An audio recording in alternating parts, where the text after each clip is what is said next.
Hello guys, how are you all? Welcome back to my channel. So, today we are gonna see, what if Izuku joins a villain group and faces the heroes, Deku x Toga x Momo, movie. So before we start, go check out the author of this fanfic, Nanocowie, link is in the description, and also subscribe to our channel and like this video. So let's begin the story.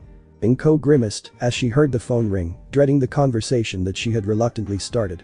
She was vaguely aware of a 6-year-old Izuku watching from behind the door, but whatever he might hear was going to be far better than if her plan went into action. She heard the ringing stop and a gruff voice answer from the other phone. "Inky? The hell are you calling after 7 years?" The mother gulped, remembering the faces of her old friends and envisioning this particular friend's displeased look.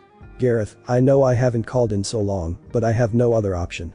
She was cut off by a laugh, one marred by years of smoking and fighting if Gareth hadn't changed. "Come on, you calling me some kind of second-rate friend? Don't matter where you've been, Inky, you're one of us, like it or not. Now, how can old Gary help you out?" Inko sighed, rubbing over her arm where a mark had been permanently drawn into her skin. "Gareth, you know why I left, right? My."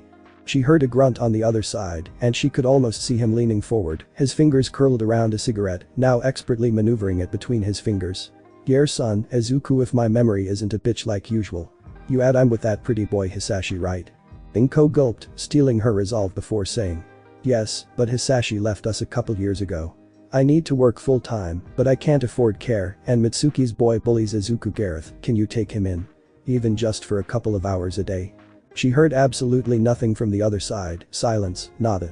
She was worried they had just ignored a request before she heard Gareth speak in a serious voice. "Inko, you realize the kind of company we are, right? We ain't the crowd a kid should be getting involved with. You realize that if your boy comes around after sucking his thumbs at school, he's going to be breaking thumbs in a couple months." Inko sighed, rubbing her eyes which had begun to burn with tears. "I know, Gareth, I don't want it to be the only option, but it is. Izuku is quirkless, he can't protect himself at those rowdy after-school centers, even if I could send him there. I know he's going to be one of you after a while, but you're the only one I can trust with this, you and the rest." Inko was about to dissolve into tears, worried that Gareth would refuse. She was shocked still when she heard him sigh and say, "Alright Inky, I'll take in your little tyke. Where'd ya want me to be after school? I'll take him to my bar and you can come grab him when you get in. Just remember, he won't be your little boy soon enough."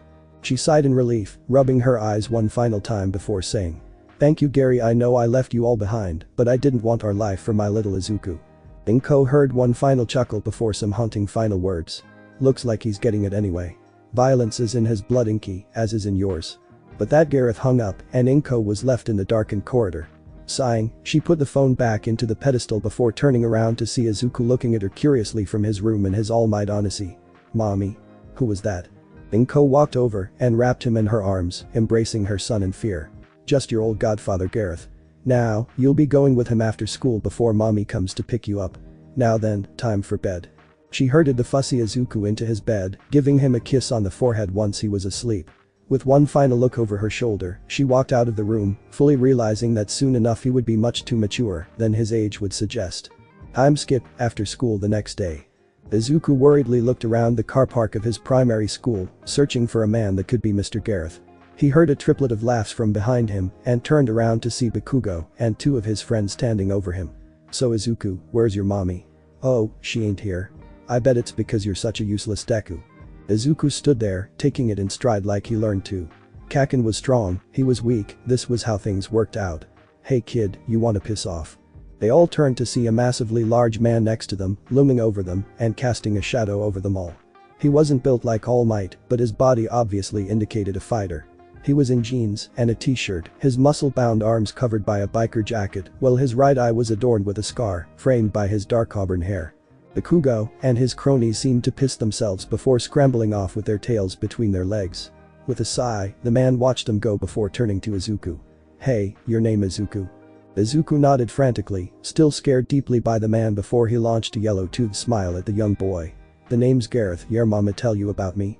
Izuku nodded with a smile, this cool guy was friends with mom. "Yep. She told me to go with you until she came to get me. It's nice to meet you, Mr. Gareth." The bear of a man huffed and looked away, scratching at his beard. "Come on kid, let's go and get back to the bar." Izuku followed along, silently sizing up the man from behind him. He seemed to be genuine enough, but he was scary. Eventually they both reached a car where somebody else was sitting behind the wheel with a glass of pure red liquid.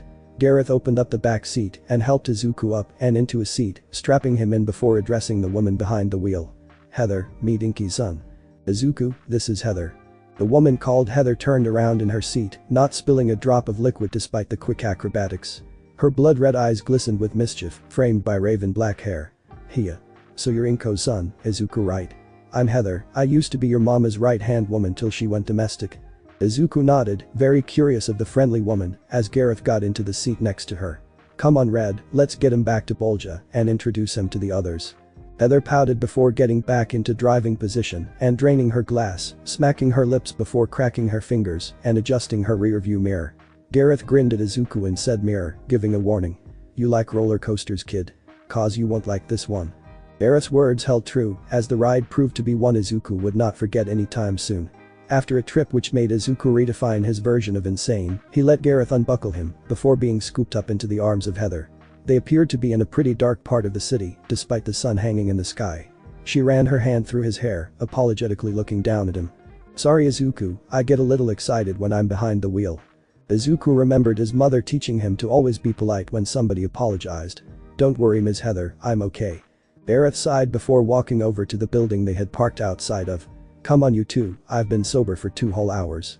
Heather and Izuku grinned, with the older offering Izuku her hand which he took gratefully as they walked inside with Gareth. Inside the large room appeared to be clouded in a massive smoke, somehow being kept to the ceiling and clouding the large light. The room itself appeared to be a stereotypical bar, but with a whole host of interesting people to the young Izuku. He felt himself be hoisted up by the arms of Heather, surprisingly strong, as she proclaimed. "Inky too has arrived." All of the patrons raised their mugs with a cheer, drawing a sigh from Gareth who dropped into a bar stool and was instantly served by the bartender. "Heather, you mind looking over him during introductions? I'm getting too old for this shit." Heather nodded happily and set Izuku down, taking him to the closest table which had 3 men seated. One feature Izuku noticed is that they were all missing something like an eye, a finger or an ear. "Izuku, these are Paulo, Reese, and James. They're as thick as thieves they are." The closest one to Izuku grinned at him, an eye patch adorning his left eye socket. "Nice to meet you kid. Was a shame when Inky left." The other 2 introduced themselves as boisterously before he was carted off to the next table where 2 women were sat. These 2 seemed to be rather gloomy, one drinking a pitch black liquid and shrouded in antipathy, while the other was sitting surrounded by an aura of sadness. "These are my friends, Laura and Jen. Say hi to you too." The woman drinking the black stuff peered at Izuku over her glass before saying, "If he lives up to Inko's legacy, I will acknowledge him as such." Izuku didn't pay her any mind, instead choosing to walk up to the sad and shy woman. "What's wrong?" She seemed to recoil in fear before sputtering out, "I'm okay Izuku." Izuku nodded and flashed her his biggest smile. "Well, I hope you're happy again soon." Heather giggled as the rest of the bar seemed to laugh uproariously at the young boy's action, drawing a quiet smile from the woman. The rest of the introductions went just as well, Izuku noticing something special about each and every one of them. Something he had noticed was that nobody seemed to care about his quirk and never offered theirs. It was refreshing to the young boy, a welcome change from the quirk-dominated school he went to. Eventually Heather dropped him off at the bar next to Gareth with a final hug. "I'm gonna go talk to the girls, you be a good boy now Izu." Izuku nodded obediently as Gareth hailed down the bartender. "Something light for the kid." He nodded and poured out a glass of orange juice before dropping a shot of something into it. Gareth sighed, too exasperated to object, as the bartender slid it over to Izuku, who took it with a quiet word of thanks. Gareth finished off his beer, watching Izuku out of the corner of his eye and smiling as the young boy sipped on the juice. "Mr. Gareth, what is in this juice? It tastes really good." Gareth laughed before shaking his head, scratching his beard. "Don't tell your mom, but it's soft liquor. Drink it nice and slow, this'll be your first time with booze, so we don't want you drunk. So, what do you make of everyone?" Izuku grinned, swirling his straw around in the drink as he said. "They all seem nice, why did mom seem to be scared of you?" Gareth sighed, rubbing his forehead. "Izuku, you should know this before you leave. We're not good people. We ain't villains, but God knows we're not good people. We fight, we get drunk, and we don't like the rules that much. We're not gonna kick you out, but you better not rat us out to the cops. You got that?" Izuku nodded, processing the revelation that some bad people weren't villains. Okay Mr. Gareth." The man grinned at him, motioning for him to drink up. "Then enjoy yourself kid. Also, drop the Mr. Crap, you're Inky's kid, you're one of us." Izuku grinned up at him, genuinely happy at his proclamation. After finishing his drink, Izuku felt a bit woozy, obviously affected by the shot of liquor in his drink. Gareth felt a ringing in his pocket and brought out his phone and glanced at the darkened screen. Sighing, he got up and wiped his mouth on his arm, which was adorned with a tattoo of 20 lions biting each other's tails. "Come on kid, your mom's here. You want to say goodbye to Heather?" Izuku nodded and turned around to look at Heather, who was at her table with Laura and Jen, sipping a glass of wine. She looked up and waved to him with a smile, which Izuku returned with vigor. Gareth smirked at him and led him outside, where Inko was standing nervously looking around at the dark street. Izuku ran forward to hug her. "Mommy." Inko gasped before gripping her son in a hug. "Hey Izuku, did you enjoy your time with Gareth?" Izuku nodded into her skirt, causing Inko to look up at the stoic Gareth. "Thank you Gareth. Same time tomorrow?"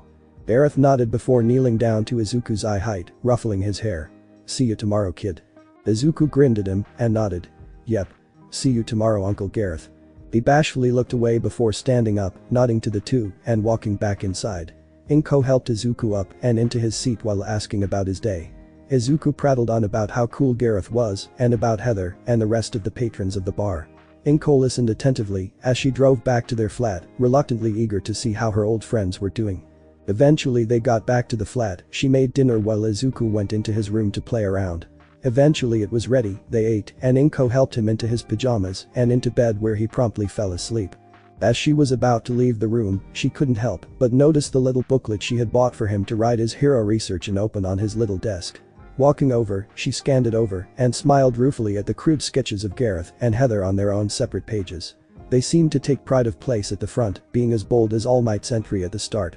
Dropping the book down onto the desk, she left the room with a final glance at the few posters Izuku had and his action figures of heroes. Looks like they won't be around for too much longer. Time skip, 2 weeks. Izuku was much quieter than usual, even by his standards. He hadn't responded as enthusiastically to Heather's boisterous greeting, was silent throughout the ride from hell, and only nodded to the welcomes from the patrons. Gareth was honestly quite concerned for the young boy he had come to see as his nephew as he watched him drink his usual spiked orange juice. "Kid, you alright?" Izuku jumped at the address before nodding without a word. Now Gareth knew something was up and it spelled trouble for whoever caused the problem. He heard a loud gasp and turned to see the depressed girl Jennifer holding her hands over her mouth while looking at Izuku. Gareth realized her quirk must have activated emotional appraisal. It allowed her to assess the emotional state of anybody she could see, along with a basic reason for their emotion like tasty food or loss of friend. Gareth reached down and pulled Izuku's school jumper up despite protests from the young boy. He was shocked to see various bruises and light burns on his torso. Immediately dropping his mug, he turned to Izuku and bored his eyes into the young boy. "Izuku, who did this to you? By God, I'll rip their fucking spine out if I get my hands on them." Izuku held up his hands, waving it away as if it was nothing. "No need Uncle Gareth, just cacking up to his usual. Nothing to see here." Gareth growled at him, motioning for the bartender to grab the first aid kit. "Like hell there is a kid. This kinda shit can't continue, you'll be a fucking invalid before you're 10. Your teacher didn't stop the little shit." Izuku quietly shook his head, fully aware everybody was watching him. No, he doesn't really care much. He heard a small crack and looked over to the source to see Heather's fingers gripped around her table, now sporting a new series of cracks. Turning back, Izuku felt Gareth pull his sweater off and begin to treat the wounds, slightly roughly, but enough to stop any chance of infection. It was possibly the longest 10 minutes Izuku ever felt, feeling everybody's eyes on his body before Gareth sighed and handed him his sweater. "That should do kid. Now then, what to do about it?" Izuku was about to tell him he had it under his control, but balked under Gareth's gaze. Heather came up to them and dropped into the bar stool next to Izuku. "Yes, what to do about my little Izuku getting beat up?" "Hey Gareth, you reckon he's old enough to learn about his mother's legacy?" Izuku leans inward, interested in what they were talking about. Gareth grunted while grabbing his mug and taking a deep sip. "Kids much younger have done much worse, not to mention he's going to need it sooner rather than later. Kid, you know how we're kinda rough around the edges." Izuku nodded, willing himself not to grab his notebook, and began to write down everything he was saying. "Well, our Inko wasn't the salary woman she is now. We're all fighters, we just do it in the backstreets where the law can't see. Inky was one of our best, I doubt I could defeat her in her prime. She was known for the Mustafu massacre, she was that vicious. What I'm proposing is that you learn how to fight like we do, like your mother did." The young Izuku gave pause for a moment, weighing up what he knew about heroes and villains. It sounded kinda bad in his ears, breaking the law, but it was with his uncle and Heather, but then he remembered one of the strange heroes that had recently popped up, Eraserhead. People kept saying he fought dirty, so isn't it just a kind of fighting? Not to mention, without a quirk he would need every advantage he could get. Okay, I'll earn it. Gareth grinned as Heather grabbed him from behind in a hug with a cheer. Once the excitement had calmed down, Gareth finished his drink and said, "Okay, I'll have your training equipment sorted for tomorrow. I'll put some meat on those bones before we get to fighting, you got the kid?" Izuku nodded enthusiastically, finishing his orange juice in kind. "Sure." Gareth nodded and got up, now knowing the time when Inko usually got there, as did Izuku. Walking over to the door, Gareth said preemptively, "Don't mention this to your mother, she'll kick my ass, and then the rest of their asses for letting you do this. Also, don't think about fighting those punks at school yet till we've got you on the right track." Izuku nodded once more, left the building, and greeted his mother. They went home, ate dinner, Izuku drew in his journal, and went to sleep in anticipation of the next day. Inko had no idea, but this was the beginning of her little boy becoming what she tried to leave behind. Time skip, 8 years later. An older Izuku lounged in his chair, boredly listening to his teacher's speech on their future careers, while thumbing over a scar he had on the back of his hand. His body was taut with muscle, but framed with scars and other battle memories that he so fondly loved. Each one was a reminder of a punk he had decided to slam into the ground whenever they so much as glanced at him the wrong way, and he reveled in the feeling. He looked up to see the commotion of the class peak as the teacher went on about how they were all going to want to become heroes, fucking idiot. From the corner of his eye, Izuku could see Bakugo ranting to the teacher about how he was so much better than the rest of them, and scoffed. Obviously, the other boy heard him, but the lack of a violent reaction was indicative of times Izuku had put his lessons to use. Izuku fondly remembered the first time when he had managed to knee Bakugo in the teeth, knocking a few out and causing the young boy to wail. Heather had been so proud that day, and Laura finally invited him to talk, letting the young boy fighter to improve his skills. Inko had obviously known what was going on to an extent, flinching when Izuku first told her that Laura had begun to talk to him. In all honesty, Izuku really couldn't relate to his mother at all anymore. Seriously, if you could give up the rush of watching a bunch of street thugs drop their wallets and run away pissing themselves, then you were weirder than an alien to him. Gareth had half-heartedly warned him against going out alone to beat up punks, but the warning was lost on him in response to the sheer volume of money he got from the deal. A new knife he likes the look of. A night or two of fighting, and it adorned his wall. A couple nights alone in a hotel, so he didn't need to worry about his mother catching him. Hell, he could pay for it by the night. And to top it all off, crime rates had plummeted in response to his little crusade. Most small-time street gangs were disbanded by the Mustafu Meddler, and the bigger crime syndicates were forced to do operations only in the large scale to stop Izuku from just taking them all out. Sometimes they had drawn guns, every time that happened they left in body bags. Izuku never bothered to learn gunmanship, finding it boring to point at something to kill it. Eventually Gareth had given up on stopping him from taking out street gangs alone, instead trying to get Izuku to head to a fighting ring near them, so at least he could do it with him watching. Snapping back to reality, Izuku looked up from his desk to see that class had just been dismissed, leaving himself and a couple girls who were giggling on the other side of the room while taking suggestive glances at him. Winking at them, he stood up, threw his bag over his shoulder, and made his way out of the school grounds while enjoying the stares he got from most of the female population of the school. He fully realized that he had the bad boy look going for him. Heather had told him as much when she told him that her niece Audrey had begged her to let her see him. Making his way down towards the fighting ring he went to after school, Izuku took a moment to glare at the pollution filling the river. Somebody really needed to fix that shit, it stunk to high heaven. The sun went out of view as he walked through a tunnel, checking for any new graffiti on the walls. What he wasn't aware of was the writhing mass of slime that was gleefully smirking at him from behind. "Oh, now you will be nice host." Now a lesser man might have frozen, a better man might have called the police, but Izuku took the nice sweet spot of turning around and throwing up his fists. The slime monster pooled around at his feet, trying to immobilize him, but Izuku had seen the kind of trick from a street punk before and dodged to the right. His upper consciousness had left, letting his street smarts and intuition kick into overdrive as he assessed the arena. A couple bits of litter, nope. A bunch of rocks, maybe a shattered glass bottle, fucking perfect. Grabbing it while rolling to the right, Izuku got up and lunged at the massive eye on the beast, smiling as the shards embedded themselves into the weak point. Jumping back, Izuku watched in satisfaction as the monster screamed and whimpered at the pain as Izuku searched for another opportunity to attack. Just as he brought out his knife, he heard a voice from behind him boom. "Fear not, citizens, for I am here." Izuku whirled around, knife at the ready to see All Might reeling back a punch. Dodging to the right barely managed to get out of the way of the blow which splattered the villain across the tunnel. Sighing that his opponent had been stolen, Izuku sheathed the knife and said, "The hell is this?" All Might turned with his normal smile. "Ah, merely a foe which has eluded me for some of the day. Fear not, for I shall bring him in." Izuku sighed and began to walk away, throwing a wave over his shoulder. "Don't bother me, see ya, big guy." As the teenager walked away, All Might couldn't help but feel outcast by the young man. He seemed remorseless at the damage he had done to the villain, regardless of if it was in self-defense. The kid hadn't even been awestruck by his appearance, as most teenagers would. It seemed like a case of bad parenting, but something still seemed off. Shrugging, he got prepared for takeoff after scooping the villain into a plastic bottle. In his reverie about the young Izuku, however, he forgot to tie it to his belt and, as he leapt off into the air, the bottle came undone and dropped to the city below. It landed in front of a disgruntled boy with explosive anger issues, and all hell broke loose from there. "Of change." Izuku groaned as his way to the bar was blocked by a crowd of people, apparently watching a fight between villains and heroes. Honestly, this day was just getting so fucking dandy as it went on. Deciding to see if there was going to be blood, Izuku pushed and shoved his way to the front, not caring at some people's yells of protest. What he saw shocked him a bit before a predatory glance managed to weave its way onto his face. That slimy fuck had managed to escape the all-so-important All Might and had managed to take Lil Blasty hostage.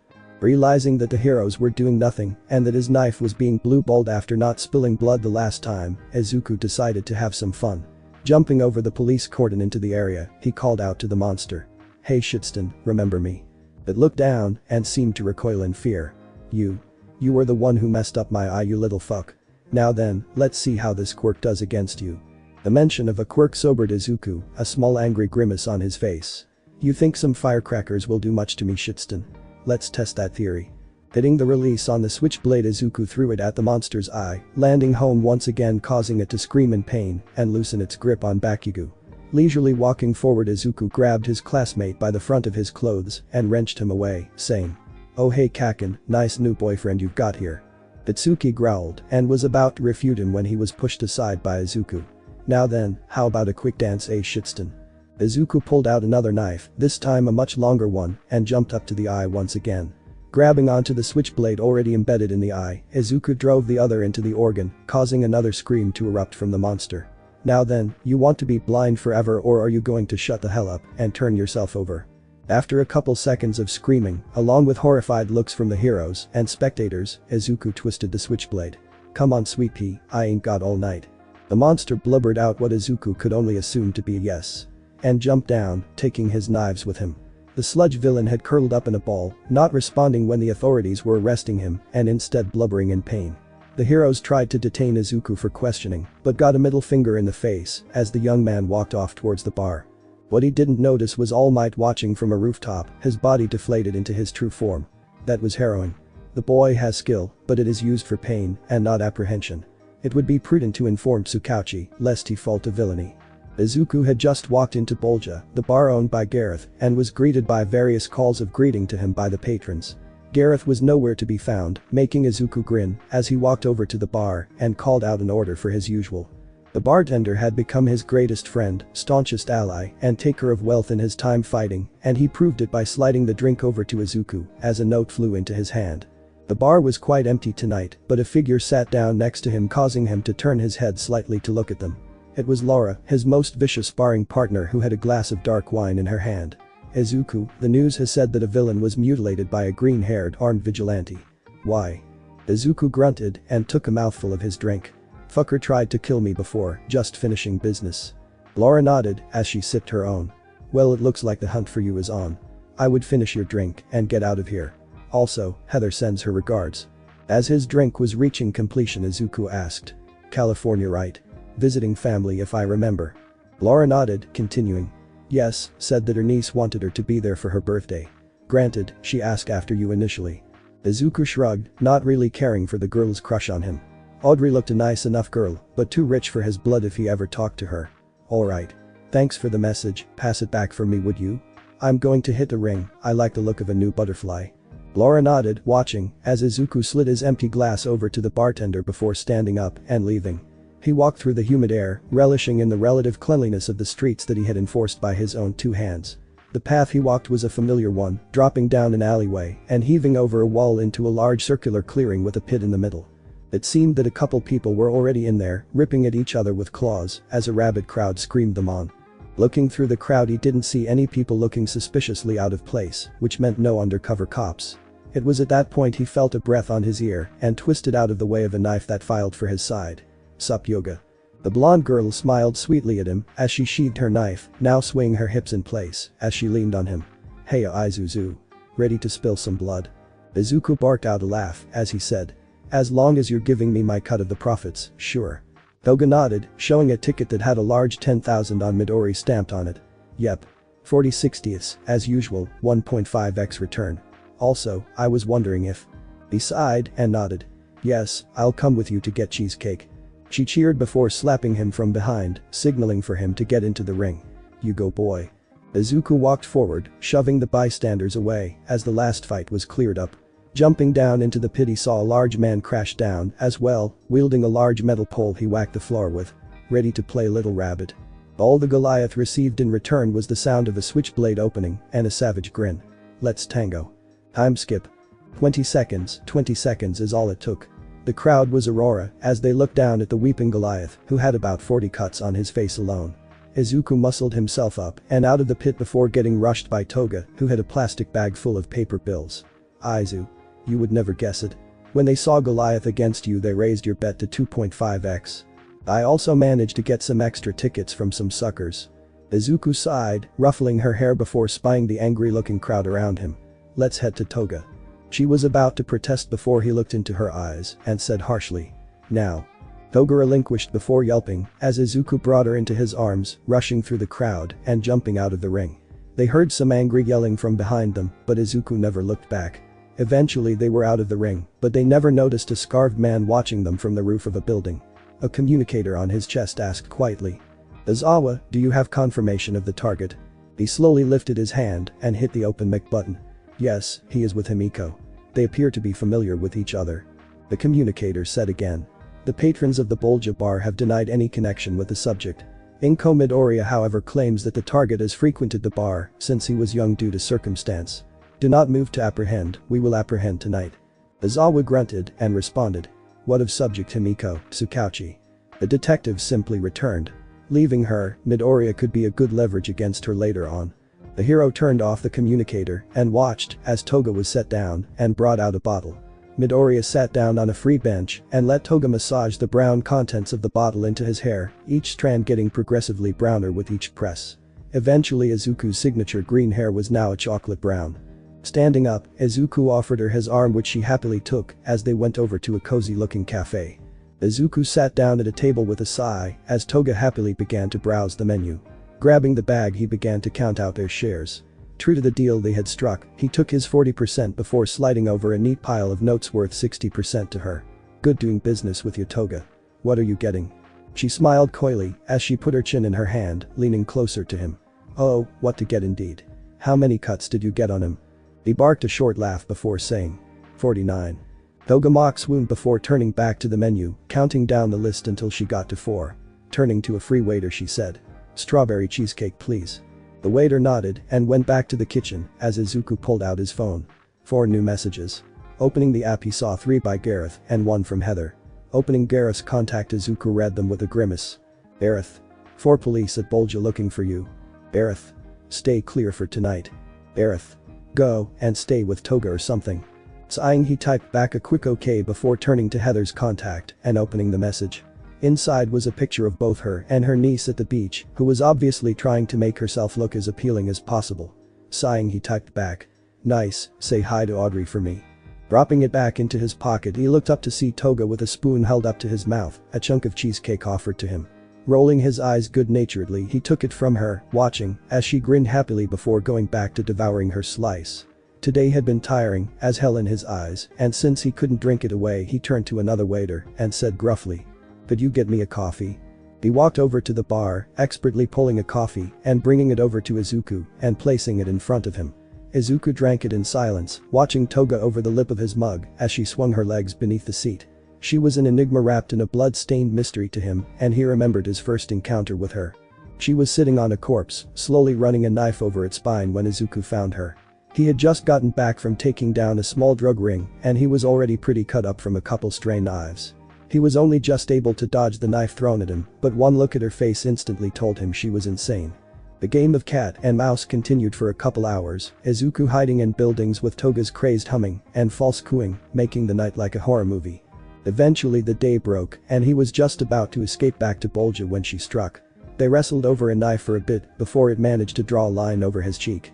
The girl's distraction was enough for him to flip the tables, but she wasn't even trying anymore. They talked for a bit and eventually they reached an accord. She got to see him cut up, he got to live. Once she was done with her cake, Izuku said, "Hey, I need a place to crash tonight. Do you mind?" Toga shrugged and responded, "Sure, but no funny business." Izuku nodded and dropped a couple notes on the table before standing up, offering her a hand. They both left arm in arm and Toga led him down into an alleyway before opening up an innocuous door. He walked in and perused the room, depressingly bare with a few markers of living. "You know, we could probably go and grab a place in town after a couple nights, Toga. Share the rent, we both have a place to crash." She nodded before sighing. "Maybe, but it's closer to the ring here and I have a couple friends around that I need to stay near. Anyways, want to take the first shower?" Izuku nodded gratefully before shrugging off his clothes, ignoring Toga's stare before walking into the derelict bathroom and turning on the water. It was cold, but he knew that she was off the grid. Eventually he finished and walked out with a towel, watching Toga scrub off their clothes in the sink with a couple jugs of water. She was in her underwear and her shivering was indicative of the coldness in the air. Grabbing a blanket he walked over and placed it over her shoulders, saying quietly, "I'll handle it, you go and warm up." She nodded, hiding the few tears that threatened to fall. "Why is it like this, Izu? Why are we the dregs?" He didn't have an answer to that and he wrapped his arms around her. "I don't know, Toga, but once you're done with these friends we'll go and get a real place. A fireplace, couple bedrooms, shower with hot water." Izuku knew that Toga needed to hear these promises for her sanity, clinging to hope gave her hope. He had to do this a couple times before, but he never regretted it. He and Toga were just two outcasts, they had to stick together or they would fall apart. Maybe this was love, but Izuku didn't really know what it was supposed to look like. Yeah, maybe a cat. Maybe we could have a bath too. He didn't know how long they stood like that, but when she fell asleep he walked over to the couch and tucked her in. Walking over to the sink he finished scrubbing the clothes before hanging them over a chair. Grabbing a t-shirt and joggers from the old wardrobe he threw them on before lying down on the other sofa, the sound of Toga's snores comforting him in the cold air. Little did he know, as he nodded off, he wouldn't be waking up to her excited smile. "I'm Skip." Izuku groaned as he blinked awake, the bright light of the room telling him that he wasn't in Toga's place.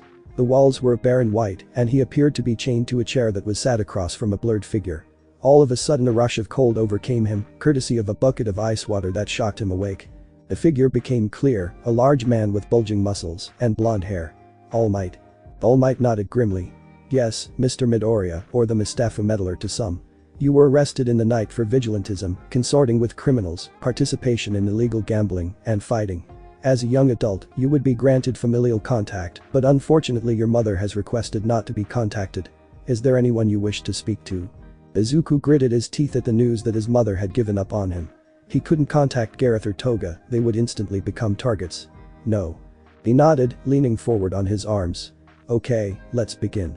Normally you would be thrown into Tartarus for a sentence of 20 years. I don't want that to come to pass, but you will need to cooperate with us for that to happen." The young delinquent shrugged, not particularly bothered by the idea of prison. "It's not happening. I've got nothing waiting for me out there. I'm a street fighter, quirkless, delinquent, and truant. I ain't got a place in society." That got the hero's attention. "Quirkless, you say? How has this affected you?" Izuku returned. "A few scars when I was young before I toughened up. Still means I ain't going anywhere outside of beating up lowlifes." All Might inwardly grinned. His early days consisted of much the same. "I see. Have you considered bodyguarding or acting as a bouncer?" That's not to jump straight to hero, Midoriya would probably write him off as some tacky counselor. "Maybe, but nobody's gonna want a kid just out of high school without a quirk. I got some skills, but they ain't enough to convince a big important club owner." All Might hummed at the point. "What is hero work? You may be aware of Eraserhead. He fights essentially quirkless." Izuku scoffed at the notion, kicking his feet up. "Now that's the rub, ain't it? I got a lot of friends who ain't going to be pleased I went domestic. And if I'm going to get fucked over by the law I'm not gonna go and mess up my friends." You never helped us, I ain't gonna go and leave my family. All Might sighed, unhappy that he needed to pull the one card his friend had allowed him, as a backup. Do you have a relationship with Toga Himiko, as far as I'm aware? The fierce eyes stabbing into him gave the aged hero a sinking feeling. What the hell are you implying there? He held up a hand in a sign of peace. Don't worry, she is still free. What I am proposing is a trade. You will attend UA in the hero course, with minimal interruptions to the class, and simply see if you would ever try a legal life. In exchange we will ignore Toga Himiko, pardon her of all crimes she has committed, and have her shipped to another country. Izuku rubbed his forehead, getting more and more frustrated with each point. UA is a maybe, but Toga can't be solved by moving her. Her quirk demands blood, and she's gonna come after me until she gets it. All Might motioned for Izuku to continue. Alright Superman, I'll give you a crash course in urchins. Toga needs blood to stay sane, I gave her that blood by going to fight rings and cutting up idiots. We share betting money, go, grab something to eat, and head home. We both understand that she only wants me to give her blood, and you can't reason an animal, can ya? The hero shook in frustration, this was all too complicated. I see, so you were making sure Ms. Himiko was not attacking others for blood. Izuku nodded. Kinda, but it's also because she needs help. She can't head to school or a job that won't leave her naked on the streets, but she can bet on a fighter she can rely on. All Might nodded before revising his points. Okay, how about this? You will have the same conditions for going to the UA. Himiko will not go to prison, but will be privately tutored by a hero under house arrest. Once a month you will be permitted to see one another and say their quirk. Once you are both finished with your tutelage, both of you will be free to do as you see fit. Izuku nodded, causing All Might to sigh in relief. One more thing, big guy, how am I supposed to get through the UA? Still not got a quirk over here. The hero grinned down at him. Why, I think I have just the thing. Inko jumped as a loud thudding knock was heard on her front door, shaking her out of her reverie. It had been 2 days since she had ratted out her little boy to the police, and the empty house was enough to make her regret her decision. She had never dealt well with being alone, because being alone meant that her little boy wasn't with her. Standing up and making her way over to the door, she opened it slightly before her eyes widened, a wave of fear crashing over her as she looked at her old friend Heather. Iridide nodded, replying in turn. Inko, do you mind if I come in? The woman nodded despite her fear, knowing that refusing would only lead to persistence. Opening the door wide, Heather walked in, closing the door behind her without making eye contact. Inko led her to the living room, where a cold albeit full mug of tea was sitting forgotten. Heather shivered at the temperature before sitting down, motioning for Inko to do the same. Inky, what the hell happened? The mother gulped before explaining, rubbing her arm. Izuku was involved in a fight.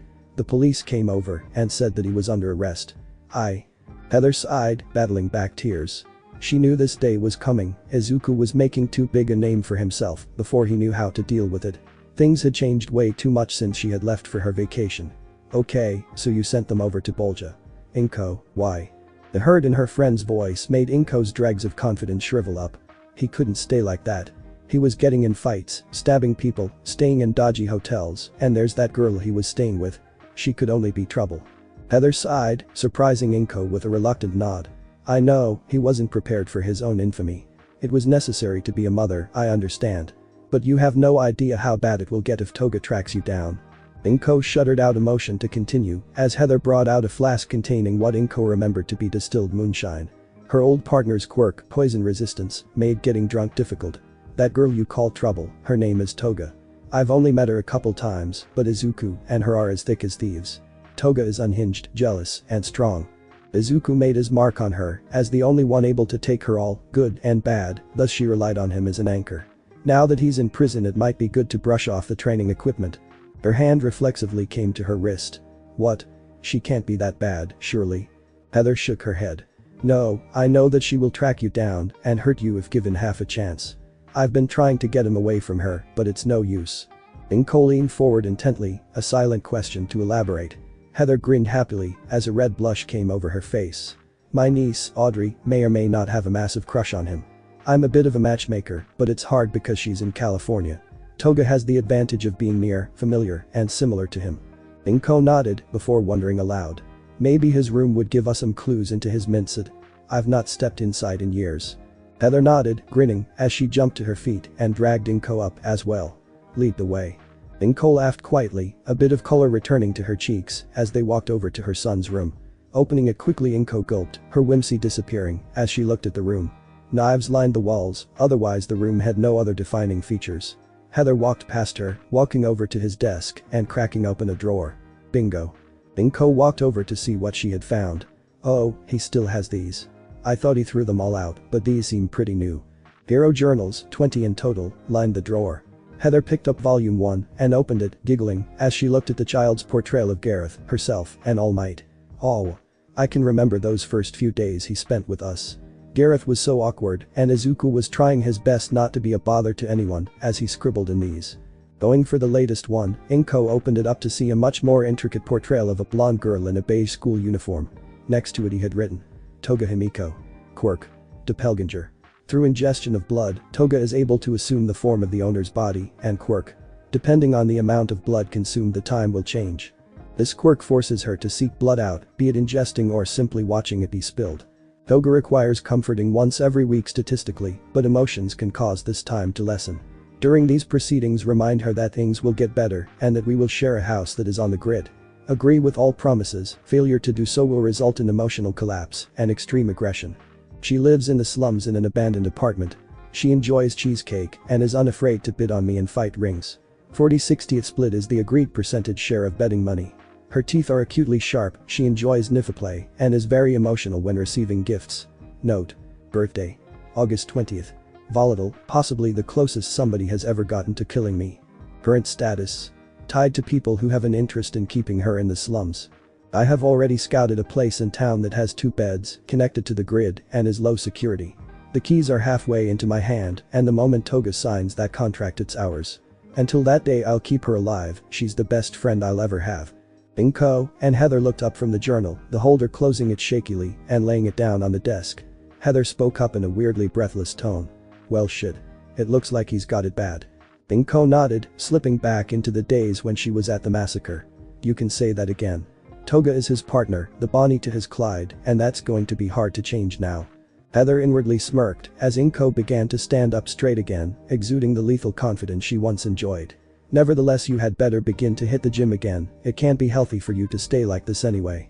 I'll go and tell Gareth the situation, and… Inko had cut her off by picking up the journal again and flipping through it. Heather was about to ask what she was doing before Inko thrust it towards her on a certain page. Check this out. The page displayed a heartwarming sight.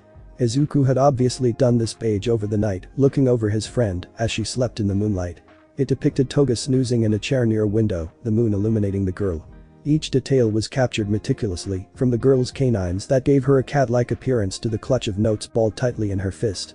Heather grabbed it lightly, running a finger around the outline of the girl. I didn't know he was an artist. Inko sighed, looking up at the knives adorning the walls. He always was, but he just painted with violence. I did it too for a bit, but then Hisashi came along, and… Heather nodded understandingly. I know we miss you, Inky, we don't resent you at all. I'm sorry I let Izuku come to this. She shook her head. No, it was always going to happen. Just keep trying with Audrey, maybe it'll help. Maybe we'll get my boy back. Time skip. Dagaba Beach. Put your back into it, my boy. Izuku silently cursed anybody who might have found it amusing that he was dragging a large unit of lockers across a beach. All Might had explained the situation of One for All to him a while ago, maybe a month after his incarceration, and ever since he had been pushed to his highest degree. A couple hours every day he was expected to study, which he did to his lowest degree. Literature and mathematics, along with a couple quirk studies here and there, made up his study habits. He knew that the books he was reading were monitored, and he wasn't sure how they would react to him reading The Art of War or other such books by famous generals, but they were the only ones he could push himself to care about.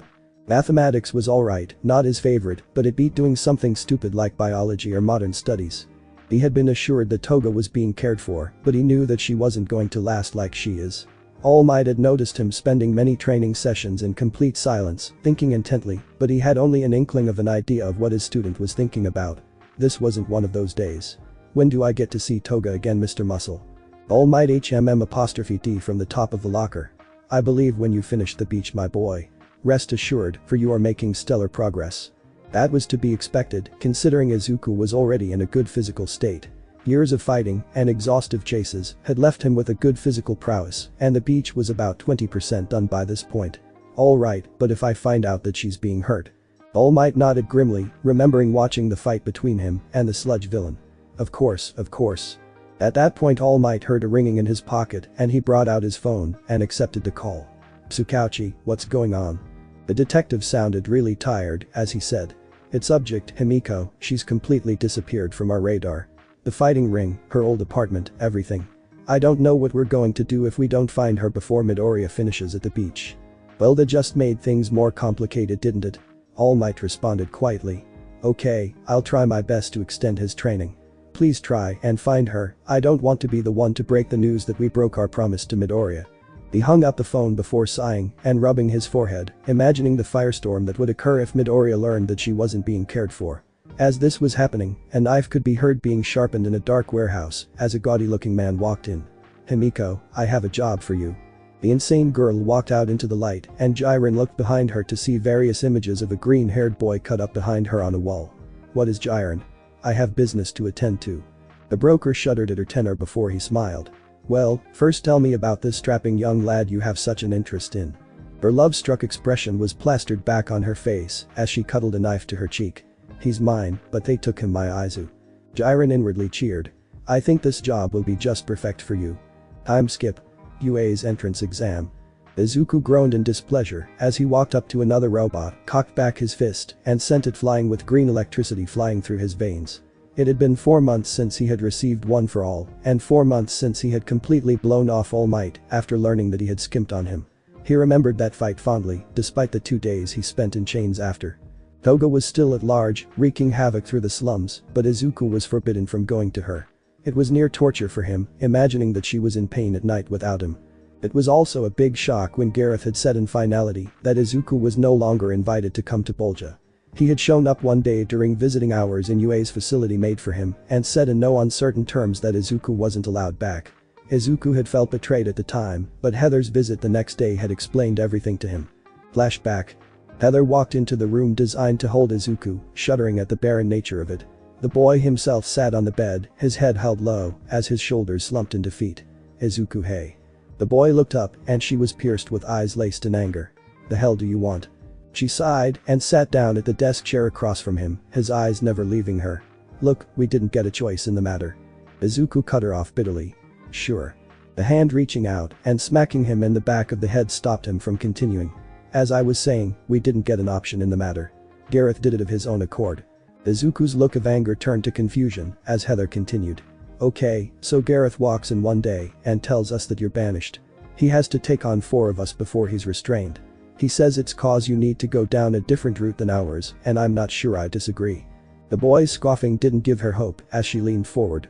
Fine then, I'll spell it out. Izuku, we want you to be happy. He looked at her, his eyes showing a lost soul, as he asked. But am I happy?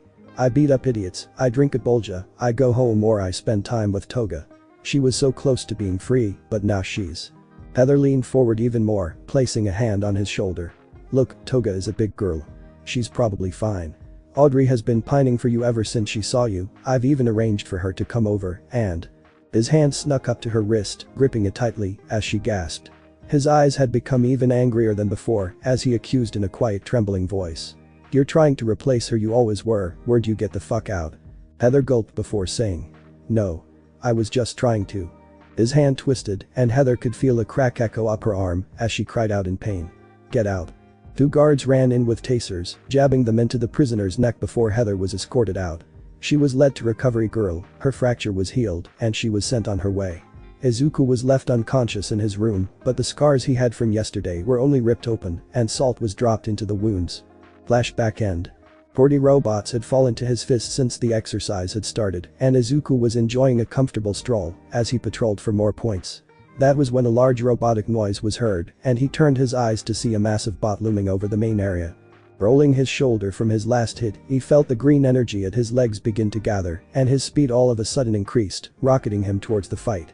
One for All was a curious power, a destructive and terrifying power in the wrong hands, but a massive opportunity in the opportunistic ones. Finishing the beach hadn't taken too long considering the amount of time he had dedicated to the task, giving him ample time to beat the quirk into himself. All Might had warned against it, but Izuku was no stranger to breaking bones. 2 months of hard training until Izuku was subconsciously using it as he worked his way through UA's supply of test dummies. He broke out into the main area and smirked as he looked at the wannabe's run away from the massive bot. There was no way they could hope to take down a determined villain with that attitude, especially when using all of their quirks in tandem, would take it down in a second. Walking forward calmly through the rushing crowd, he was surprised when he heard an anguished cry coming from under a piece of rubble. A brown-haired girl, whose legs appeared to be crushed under the rock. Ignoring her cries, he turned back to the bot, assessing its weak points.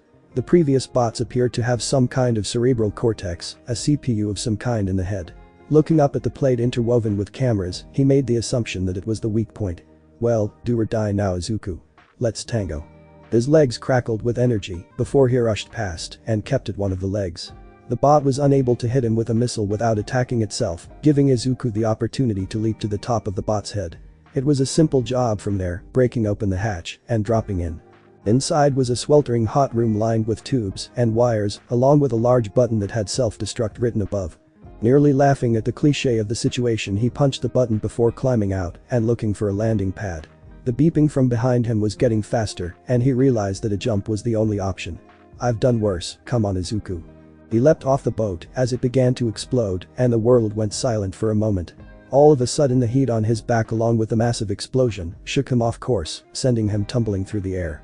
There was no way to correct himself, the ground was approaching too fast and a final prayer left his lips, and then smack. A hand raked across his face as his descent slowed to a halt. He was about an inch away from the ground and he peered up at the girl who was under the rubble floating on the same rock looking rather nauseous. She tapped her fingertips together while struggling to say, "Release." And they both fell to the ground. Izuku tried to get up before seeing that his legs appeared to be covered in bruises, most likely from overexerting his arteries. Hoisting himself into a sitting position with his arms, he called out to the now puking girl, "Hey, you alright?" She looked up, her face pale, as she said, "Yeah, thank you for saving me." He shook his head, dismissing her thanks. "Don't mention it, I just wanted a challenge, but it's cool that you rescued me in turn. What's the name?" She began to blush at his nonchalant attitude before saying, "Uraraka Chako." Izuku replied as he spied the recovery girl on the way. "Midoriya Izuku. Hey. Chio." The elderly girl turned sternly towards him before making her way over. "Mr. Midoriya, must I remind you that?" He waved her off. Yeah, you old bat, you mind getting her back on her feet?" There was a general gasp from the crowd as Recover Girl replied with a dark voice. "What was that, you delinquent monster?" Izuku glared right back. "I said, you senile bat, get her back on her feet." The boy Izuku didn't recognize walked forward as before commanding, "Excuse me. That is no way to speak to the revered healer of UA." They waved him off as he said, Yeah, glasses, I'll get to you in a moment. All Chio can handle herself." The nurse fed as she kissed Uraraka's legs before saying in turn, "Damn right, Midoriya." The uptight boy growled in displeasure as the nurse healed the delinquent's legs. "Now, everybody returns to the entrance and returns home. If you require healing, please come here." Izuku stood up, jumping in place a few times before turning to Uraraka and saying, "Hey, I'll see you in class." She blinked at his change of demeanor before replying with a determined smile, "You too." They all returned home, Izuku to his cell. When inside he heard a knock and turned his head to the door, in too good a mood from the fight to be snarky. "Come in." The door creaked open and Izuku watched All Might walk in with hawk eyes as the hero sat down in his desk chair. "My boy, I watched the test with the other teachers. That was some stellar combat if I do say so myself." Izuku waved him off. "You know I can fight like that, what did you actually want?" All Might leaned forward as he asked. "The young girl you saved, Ms. Uraraka. Why did you do what you did?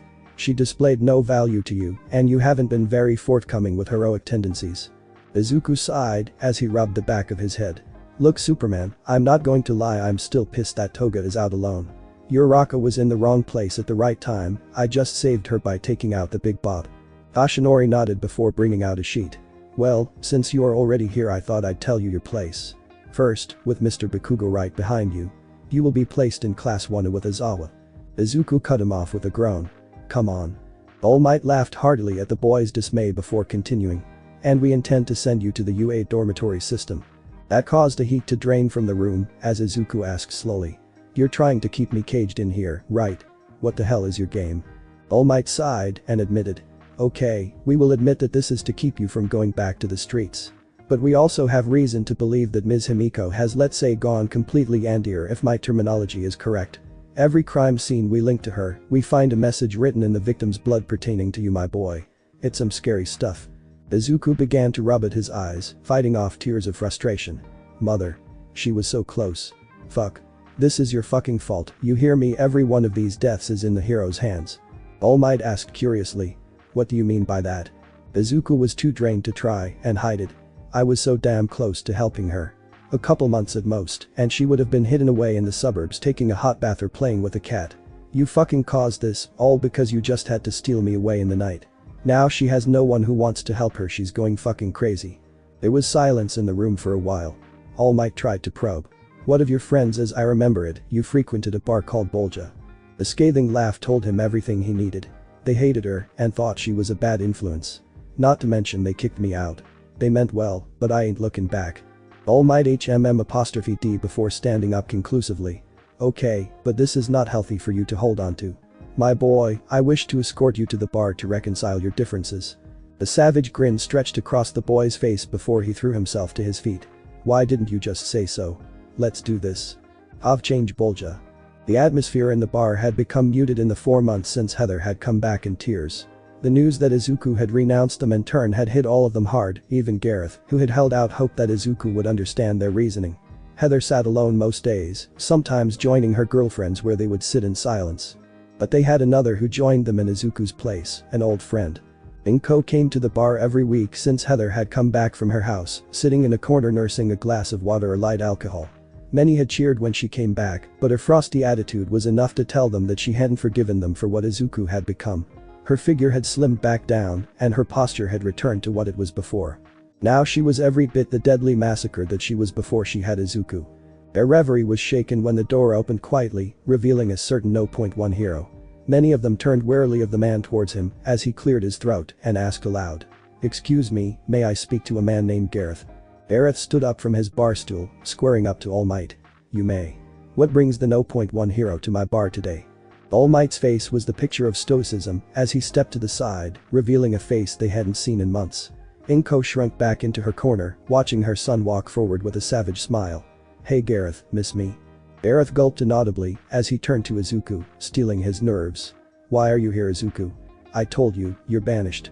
Izuku sighed before pointing up to All Might. He made me come here, reconcile, and that. So, how's business?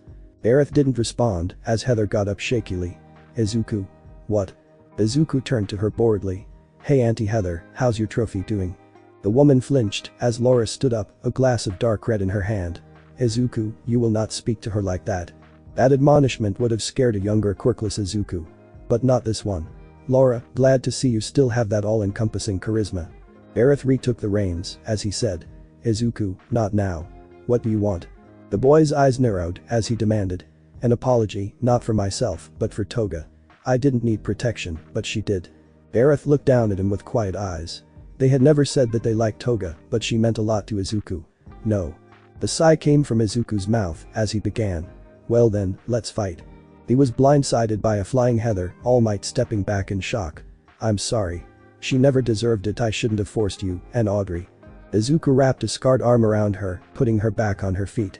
Damn right she didn't, and now she's fucking lost it. Look, I'm not going to say that you were wrong to try and play matchmaker, but don't re that shit again. Heather nodded, ruffling his hair with a teary smile as a couple other members walked forward. Paulo sighed and rubbed the back of his head. Look kid, I'm not going to lie, but she gives me the willies. You've done better than me, sorry kid. Izuku nodded, accepting the apology as the other members came forward to reconcile. All Might was surprised at the delicacy of the event until only 2 people were left. Gareth and Inko. Izuku turned to the corner, nodding to his mother. Mom, glad to see you've been taking care of yourself. She stood up, sauntering forward with a hint of her old nervousness. Izuku. The son nodded before saying. I don't expect an apology, but I owe you one. I'm not the best son, I admit that. Inko nodded, giving him a quick hug before retreating back to the corner. All eyes turned to Gareth, who sighed and shrugged. Well, she wasn't any worse than you to be honest. Smiling, Izuku nodded, a massive weight lifted from his shoulders that he didn't know he had. That's all I need, uncle. Now then, what to do going forward? All Might took the opportunity to butt back in. I believe that it would be smart if you were to attempt to visit UA once in a while. My boy, it is time for us to leave. Izuku groaned before nodding. Yes, sir. Heather called out as they were leaving. Izuku. Do you want to meet Audrey at least? Letting out his first true laugh in a while, Izuku replied coyly. Sure. I got enough time for 2. The bar erupted in laughter as All Might led Izuku away with a smile. It seemed that Izuku did have a heart. Off change, time skip, class 1A. Izuku sighed tiredly as he walked towards his classroom, the uniform feeling uncomfortable on him as he dreaded his upcoming class. While he and Izawa did have some similar qualities, namely fighting style, they despised each other. His mug had managed to keep people from talking to him so far, but he knew he would have to interact with his class at some time. He approached the door to 1A and smirked happily as he heard the voice of his favorite puppy and glasses going at it. Opening the door, he saw Bakugo with his feet up, while the blue-haired boy he vaguely remembered from the test berated him. Bakugo cut off his retorts as he looked fearfully at Izuku as the boy intentionally acted like he didn't notice him. Midoriya. Izuku turned his head and grinned happily at him, walking towards the blonde. Enjoying the looks from the rest of his new class, he laid his hands on Bakugo's shoulders and began to dig his thumbs into his shoulder blades painfully. "Hey there Kaken. Miss me? How's the new boyfriend?" Bakugo gulped as he tried to ward away the pain. "Deku." Izuku was about to dig his thumbs even deeper when he heard a voice from behind him say cheerfully, "Is everything okay here?" Turning his head he saw the girl from the exam, Uraraka if his memory served him well, looking at him. Releasing his grip he replied. "Oh nothing in particular, just catching up with dear old Kaken here. Uraraka right?" She nodded happily, ignoring the feeling in her stomach as she replied. "And you're Izuku Midoriya right? I hope we'll get along." Izuku nodded before hearing a voice from the front of the room say. "If you're here to socialize, get out." Growling in frustration Izuku blew off Uraraka before grabbing a seat and falling into it. "This is the hero course. Everybody, take your seats." There was a mad scramble as everyone in the class tried to get into a seat. Izuku looked up at Izawa as the man unzipped his yellow sleeping bag and began. 8 seconds, I could have killed 3 of you in that time alone. As heroes, you will need to be quicker. Everybody get into your PE uniforms and go down to the training area. Izuku PFFT at the insinuation that Izawa could kill him, drawing a glare from Glasses, and Izawa like. Glasses spoke up again. "Sir. Is there not an orientation procedure?" Izawa waved him off. "Not in my classes. UA doesn't have time for anything like that. Hurry up." Nobody said anything as they ran for the changing room. Izuku was used to a harsh training regime already, allowing him to keep ahead of the pack with Glasses neck and neck with him. "Excuse me, Deku, am I correct?" He was blindsided by Izuku hooking an arm around his shoulders and bringing him close to whisper. "Never say that again, my name is Midoriya to you. Would I want glasses?" The boy gulped as he said reproachfully. "My name is Tenya Iida and I am simply requesting an insight into your issue with Izawa-sensei." Izuku released his hold as they got to the boys' changing room. "Scarfy and I don't get along, that's all you need. Now get changed, I ain't changing your diaper for you." He heard a muffled laughter from behind him and turned his head to see Bakugo hiding his mouth behind his hand. Izuku grinned mockingly at him as he said. "Ah, still a good little beta Kaken." Izuku didn't respond to his stuttered responses as he got dressed in the UAPE uniform and rushed down to the training field first. He saw a couple of the girls already there, but the rest of his class wasn't far behind. Izuku watched as Izawa made an example of Bakugo before announcing the first test of skill, which he scoffed at internally. He saw one of the taller girls with a black ponytail looking confused and sidled over to her and muttering. "Scarfy ain't going to throw one of us out." She shook her head, looking over to him. "No, Izawa-sensei is just bringing out our full potential. My name is Momo Yaoirozu, by the way." Izuku shrugged before responding as they got into line to do their tests. "Midoriya. Maybe, or he's teaching us the best motivator in history." Momo looked confusedly at him before he answered with a savage grin. "Fear." The track was pretty brutal for some, giving Izawa a sense of where everybody was while ignoring all of Izuku's stellar scores. He had 4 months to beat one of the strongest quirks in existence into submission, and it showed. The tests ended and the scores were shown. Izuku was at the top as he had expected, maybe succeeding a few 0.1 spots in events to some more specialized students, but having the highest average score. A small purple-haired rat wailed as he realized his score was the lowest. Izuku took great joy in mimicking Izawa's exact words silently to Momo across the class, and she had to hide her mouth behind her hand daintily to avoid the giggles. "Good to see you've still got it no. Toga still needs you." Instantly stopping the foolish behavior he allowed himself to be led away with the class and back into the classroom. Bakugo knew better than to question his sudden change in mood, but Uraraka had no such experience. "Izuku-kun, are you okay?" He snapped back. "Yes." She was led away by some of the other girls who glared at him, and Bakugo took the opportunity to analyze Izuku's posture. He had always known that Izuku was ruthless in getting his way, but until he saw the test score, he had no idea he would have to compete for no point one hero in the same race as him. Izuku was slumped, his shoulders hunched like an animal wound to attack.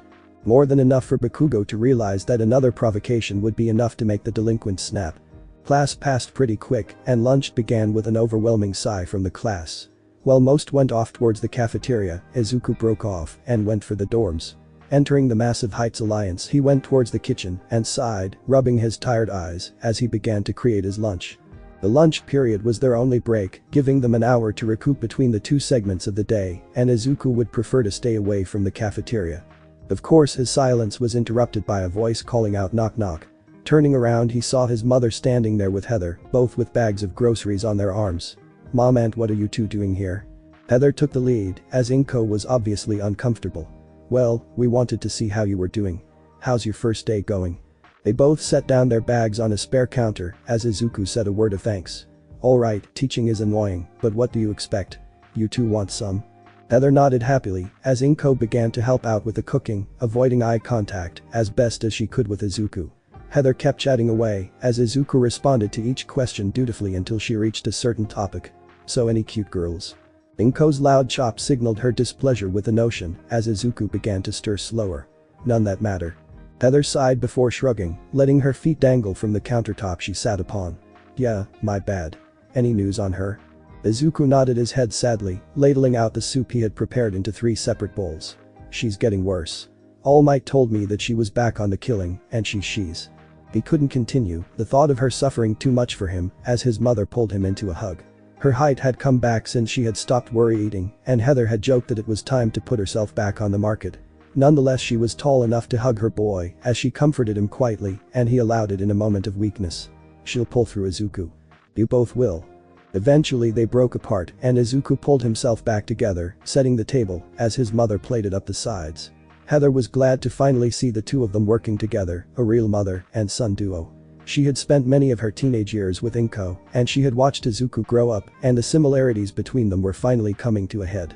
She sat down with the two with a steaming bowl in front of her, said a thanks, and dug in. Izuku would never claim to be a cook, but Toga would have claimed otherwise if you asked her.